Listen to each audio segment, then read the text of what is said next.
My name is Doug Louth. I'm the technical director for Corvette Racing.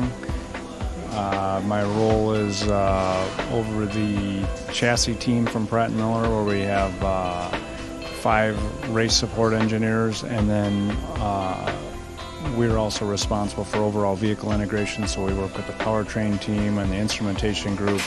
We kind of tie all that together into the vehicle development and setup development to optimize the race cars for the track, and then also into a race strategy and then race execution.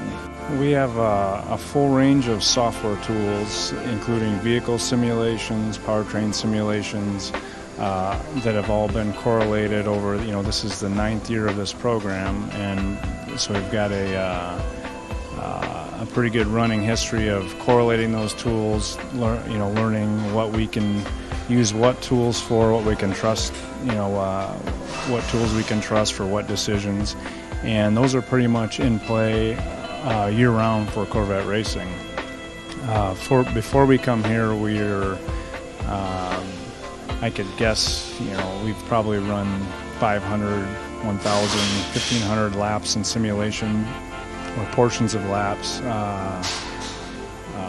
several hundred, if not 1,000 different vehicle configurations based on previous year's data, new vehicle development that we've done over the last 12 months. So that's kind of where we start. We take the previous year's data for Le Mans, and then with the correlated sim that goes along with the data, and then we update the simulations to the current vehicle configurations and vehicle performance, rerun the simulations around Le Mans, and then move on from there to vehicle optimization, where we'll go through powertrain optimization with the working with the engine team, gearing, shift points, fuel economy, lap simulations for vehicle dynamics and lap time optimization, both to optimize lap time, optimize race performance, and also achieve vehicle dynamics that are acceptable or workable with the drivers. Sometimes that's a little bit of a compromise for what's fast and what's easy to drive, but then that's kind of our ongoing challenge, is to do the best job we can there at making the drivers comfortable and fast at the same time. Thousands and thousands of hours. Yeah, if just the chassis team, they're averaging close to 3,000 hours a year. So if you just divided that up and said, okay, we're going to do at least a third of the year is for Le Mans, so 1,000 hours times 5 guys, that's 5,000 hours just devoted to that. But then if you actually go back and look at what we do the rest of the year in terms of development work and testing that we actually execute at ALMS races in the States, at testing we do in the States, it's thousands, if not tens of thousands of hours that eventually all roll into this one event. It is kind of like the Matrix, but actually this is one of our more advanced vehicle simulations. It's based on Atom software from MSC software.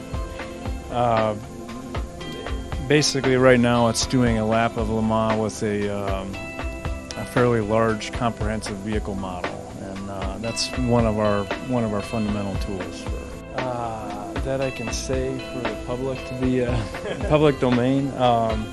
Actually, we're working on it's back to the trade-off between lap time performance and stability and handling.